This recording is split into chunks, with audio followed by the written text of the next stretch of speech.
My name's Julie, and life has been really tough lately.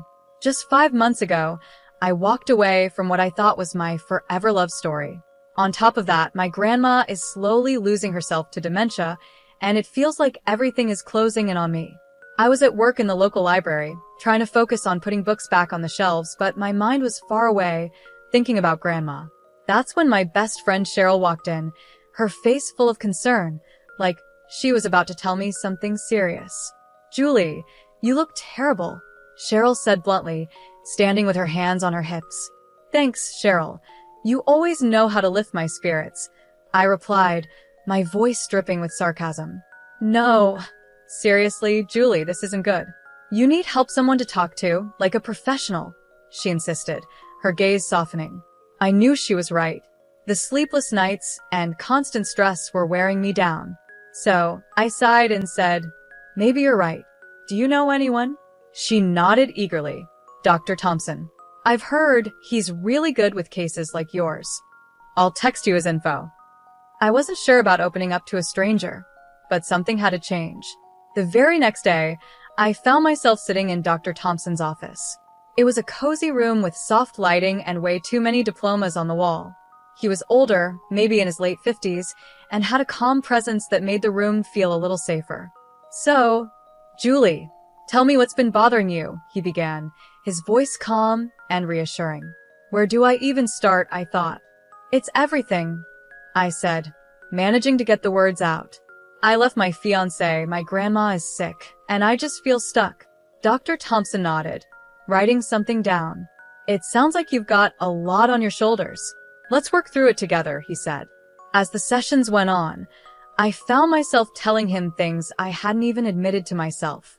He never judged, just listened and sometimes responded with a gentle, or "I see." It felt like I was finally letting go of years of bottled up fear and sadness. One day, after a session, I left his office feeling lighter than I had in a long time. The sun was setting, casting a warm glow over everything, and I actually smiled, feeling a small flicker of hope. That night, as I was heating up some canned soup in my small apartment, my phone buzzed. It was a message from Dr. Thompson, reminding me about a follow-up appointment. I stared at the screen for a while. This guy was becoming my lifeline, and part of me hated how much I needed him. Days turned into weeks, and before I knew it, 3 years had gone by. When I first walked into Dr. Thompson's office, I finally felt like I could breathe again, without the weight on my chest. I even managed to laugh at a joke Cheryl made, and for the first time in a while, it felt real. During one of those lighter moments, my phone rang. The number was unknown, but I answered it anyway. "Hello, Julie, it's Dr. Thompson," the voice on the other end said. I was surprised. "Dr. Thompson? Is everything okay?" I asked, feeling a bit nervous. Yes, everything's fine," he reassured me. "I wanted to talk about your progress and maybe extend an invitation." "An invitation?" I repeated, now curious. "Yes," he continued. "I was thinking we could meet for coffee, outside the office. You've made a lot of progress, and I believe seeing things from a new perspective might help."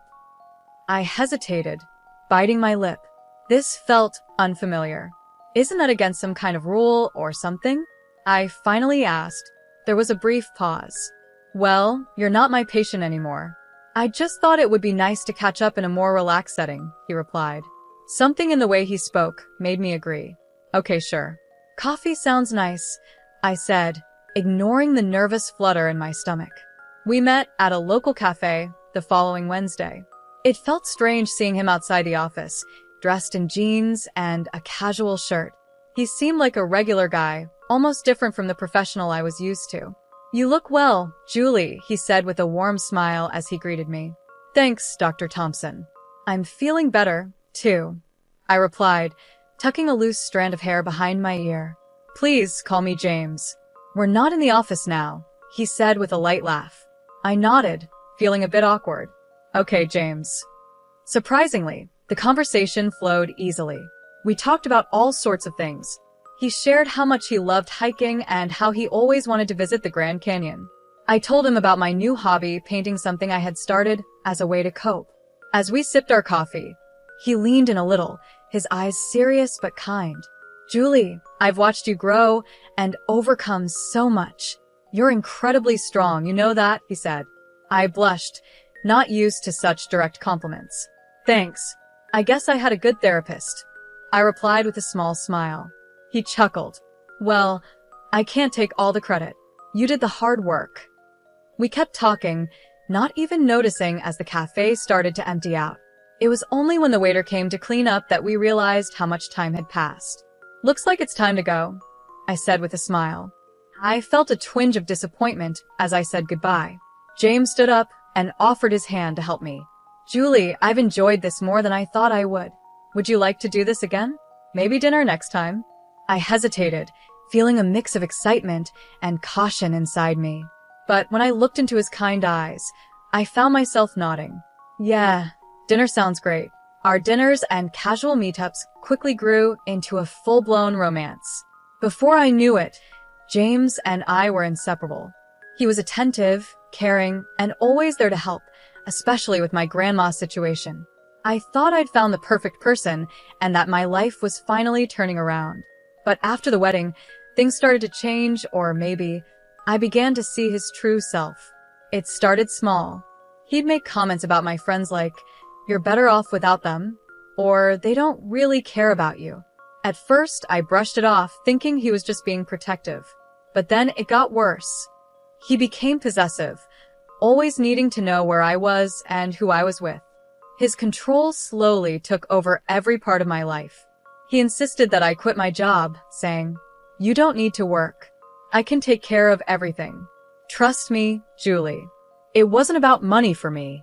It was about freedom, having something that was mine.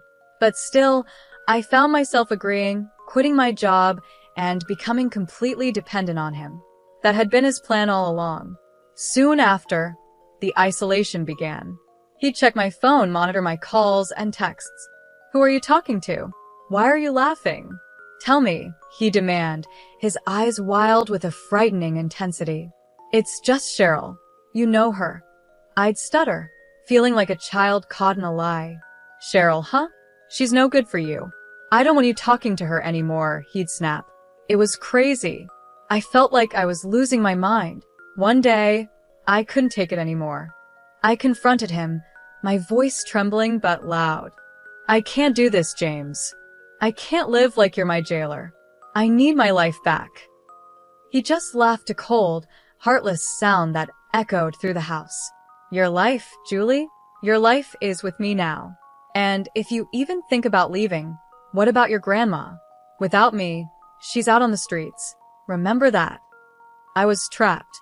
Every time I thought about standing up to him or leaving, the image of my sweet, confused grandma being thrown out of her care facility stopped me in my tracks. I was trapped in a web he had carefully created. Every move he made was designed to keep me under his control.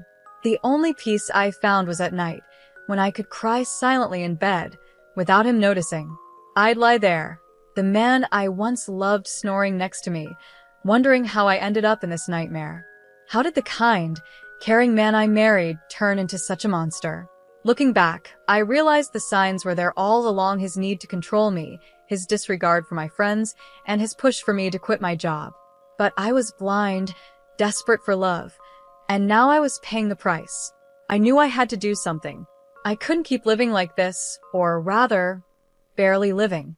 But every time I thought about standing up to him, his threats about my grandmother stopped me in my tracks. It was a vicious cycle: fear, control, and complete hopelessness. I felt like I was fading, like a ghost in my own life. The independent, lively woman I once was had disappeared, replaced by someone who flinched at his voice and jumped whenever a door slammed. Our home felt more like a prison, with James as the warden, and his rules were the chains that kept me there. One evening, as we sat in what was supposed to be our cozy living room, the tension was unbearable. I tried to make myself small, hoping he wouldn't notice me, but it was no use. He was like a storm, ready to explode. "Why don't you ever look at me when I'm talking to you?" James snapped, his eyes narrow and angry. I flinched. "I'm sorry. I was just thinking about something," I stammered. "Always thinking, always in your head," he said, his voice growing louder. "You're here with me. Remember that I'm your husband." His voice rose to a shout, and I quickly nodded, mumbling apologies, trying to calm him down. But it was no use. He was already in one of his moods, and there was no stopping him. "You know what? I've had enough of your attitude. You need to learn," he said coldly, his voice calculated. Before I could react, he grabbed my arm, his fingers digging painfully into my skin. "James, please, you're hurting me," I cried, fear washing over me. He dragged me toward the small storage room, the one place I feared most in the house. It was dark, with no windows, a tiny box of a room. "Maybe some time in the dark will teach you to appreciate what you have," he hissed, shoving me inside. I stumbled, hitting the cold floor as he slammed the door, leaving me in complete darkness. My heart pounded, panic rising in my chest. I had always been terrified of the dark, and now I was trapped in it, alone and terrified. I once told James about my fear of the dark back when I thought he cared. "James, please let me out. I'm scared of the dark, remember?" I yelled, my voice shaking. His cruel laughter was the last thing I heard before his footsteps faded away. I was left alone, trapped in the darkness, the weight of my situation pressing down on me. I curled up in a corner, my body trembling as I cried. Time passed, but I couldn't tell how long it felt like forever. Every little creak and sound from the house made me jump, my mind creating monsters in the shadows. But the real monster was just outside the door, the man I had married. Finally, the door creaked open, a sliver of light breaking through the darkness. "Have we learned our lesson?" James's voice was full of mockery. I couldn't speak or even look at him. I just nodded, desperate to get out of that room. He pulled me up, his grip still firm, but not as painful. "Good. Remember this feeling, Julie. Remember who's in charge here," he said coldly. As I stumbled back to the living room, my legs weak and my eyes struggling to adjust to the light, a deep sense of shame washed over me. How had I let it come to this? How had I become so weak, so controlled? But underneath the shame and fear, something else stirred: anger. I was angry at him for treating me this way, but I was also angry at myself for allowing it. That dark room was a wake-up call. I couldn't live like this anymore. I couldn't let him crush the last bit of who I was. Amidst all the darkness in my life, a tiny spark of hope appeared. I found out I was pregnant. As I held the positive test in my hands, a wave of emotions rushed over me. Fear, uncertainty, but also a fierce, protective love. I hoped that maybe this baby would change things, maybe even soften James, bringing back the man I once loved. With my heart racing, I approached him that evening. "James, I have something to tell you. We're going to have a baby." His reaction was immediate and terrifying. His face twisted, not with joy, but with anger. "A baby? No, that's not happening, Julie." I stepped back, his harsh words cutting deep. "But it's our child," I said, trying to plead with him. Maybe this could change things, make them better. He didn't care. His voice was cold as he spat out. "No, Julie, it's going to change nothing. You're going to get rid of it." I felt a sudden surge of defiance rise up inside me. "No, I won't do that. This child is part of me." In a rage, he grabbed my arm, his fingers digging into my skin painfully. "You don't understand, do you? You're mine. Everything you have is mine, your fears, your body, your future." I struggled, but James was too strong. "James, please let me go." I begged, but he didn't listen. Instead, he dragged me to a small locked room at the back of the house, the one place I avoided at all costs. The room was dark, damp, and full of spiders, my worst fear. With a rough shove, he pushed me inside, and the door slammed shut behind me. The sound of the lock clicking felt like the end.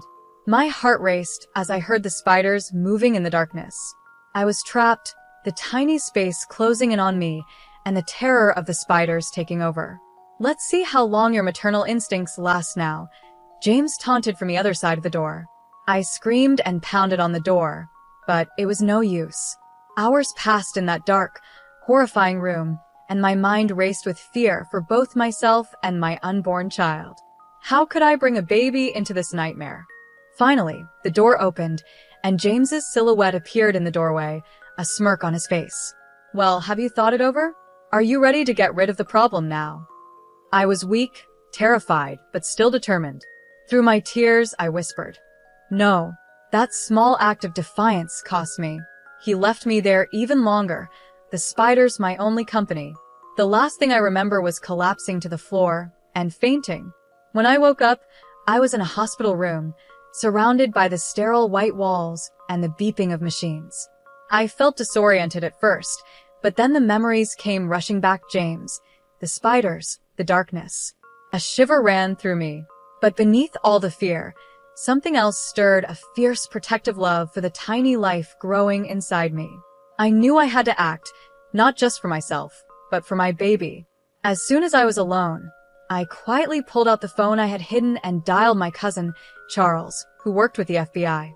His voice was a lifeline as I whispered my story, every word a mix of fear and hope. "Charles, it's Julie. I need help." "It's James." My voice cracked, the reality of everything threatening to overwhelm me. "Julie, slow down. Tell me everything," Charles said, his voice calm and steady. I told him everything, each word lifting a little of the weight off my shoulders. His responses were professional, but I could hear the anger underneath. "Julie, listen to me. I'm going to help you. We're going to get you out of there, but you need to stay strong just a little longer." "Can you do that?" he asked. I nodded into the phone, making a silent promise to myself and my baby that I would hold on just a little longer. "I can, Charles. I have to," I whispered. "Good. I'm going to make some calls. We'll act fast. Just hang tight and don't do anything to make him suspicious," Charles instructed. I agreed, holding on to the fragile lifeline of the plan he was forming. The rest of my hospital stay felt like a blur, doctor coming in and out, whispered phone calls, and every minute stretching into what felt like forever as I waited to be released. When the day finally came for me to go home, a heavy dread settled over me. The house, which once felt like a place of love and safety, now loomed like a monster. Its walls seemed to echo with all the screams and tears from the past months. James was there waiting for me, his presence dark and heavy, filling the room like a storm. I braced myself for what was coming, the confrontation I had been dreading but also preparing for. "Julie," James said, his voice calm in a way that made my skin crawl. "You're back. How is the hospital?" I kept my voice steady, hiding the emotions swirling inside. "It was fine. I'm feeling better," I lied, looking him in the eye with as much calmness as I could muster. He circled me slowly, like a shark sensing blood in the water. "Good, because we need to talk about the situation," he said, his eyes flicking down to my stomach. A sneer curled his lips. I clenched my fists, feeling the baby move inside me. "There's nothing to talk about. I've made my decision." James's face twisted with rage. "Your decision? You think you have a choice here?" I swallowed hard, but stood firm. "Yes, I do. This is my body, my child. I won't let you control me anymore." He let out a cold, humorless laugh. "Oh, Julie, you never learn, do you? I always have control. Always. But this time was different. I had a plan, a lifeline. I just needed to bide my time and play along until I could make my escape." "I'm tired, James. I'm going to bed," I said, turning to leave the room. He grabbed my arm, his grip tight like iron. "You're not going anywhere until we settle this." Just then, the front door burst open with a loud bang that echoed through the house. Police officers rushed in, their badges gleaming, their faces set with determination. "James Thompson, you're under arrest for the abuse and unlawful imprisonment of Julie Thompson," one of the officers announced, his voice cutting through the air like a knife. James's face turned pale, his grip on my arm loosening in shock. "This is ridiculous. She's my wife."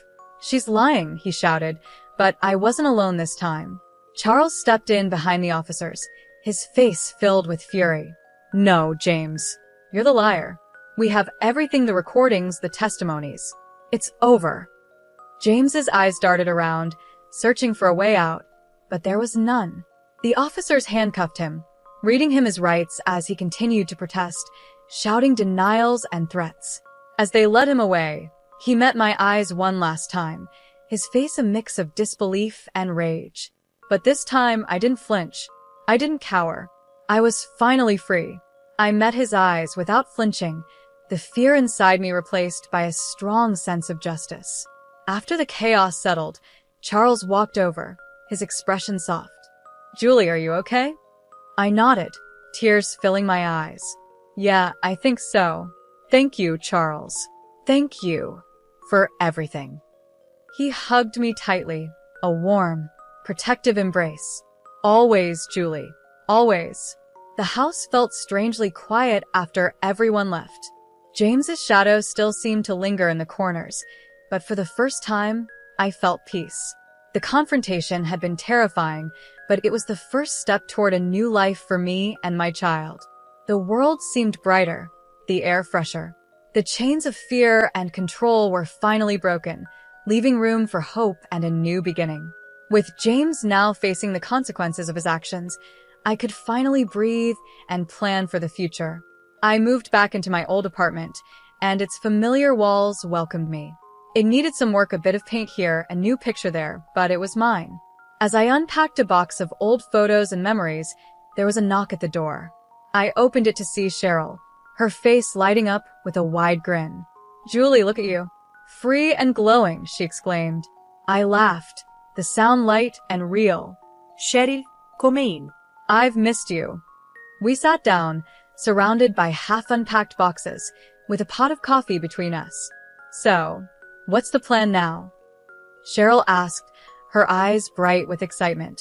I took a deep breath, feeling the weight of her question. "First, I'm going back to work. I need to find my footing again. Then, I'll focus on being the best mom I can be." Cheryl reached over and squeezed my hand. "You're going to be amazing, Julie. And if you need anything, you know I'm always here, right?" I nodded, the lump in my throat making it hard to speak. "I know, Cheryl. Thank you." As days turned into weeks, I found a rhythm in my new life. I returned to work at the library, where the books and quiet gave me comfort. My coworkers welcomed me back with open arms, their support reminding me that I wasn't alone. My pregnancy continued, and each doctor's visit brought a mix of nerves and excitement. Then, on a cool autumn morning, my son was born. Holding him in my arms, everything else faded away. He was perfect, a tiny beacon of hope and love. The legal battles with James were tough and emotionally draining, but I stayed strong, supported by Charles, Cheryl, and my legal team. In the end, justice was served. James was sentenced to spend years behind bars, his threats and control finally silenced. I received a settlement, a sum that ensured a comfortable future for my son, my grandmother, and me. But more than the money, it was the freedom that meant the most. I was no longer tied to a man who saw me as something to control. I was finally free. As my son grew, so did I. I learned to trust again, to laugh freely, and to love without fear. I made new friends, reconnected with old ones, and found joy in the small things. One day, as I watched my son playing in the park, a thought crossed my mind. "We did it, little one. We're really doing it," I whispered, tears of happiness filling my eyes. He looked up at me, his little face lighting up with a big smile, and in that moment, everything felt perfect.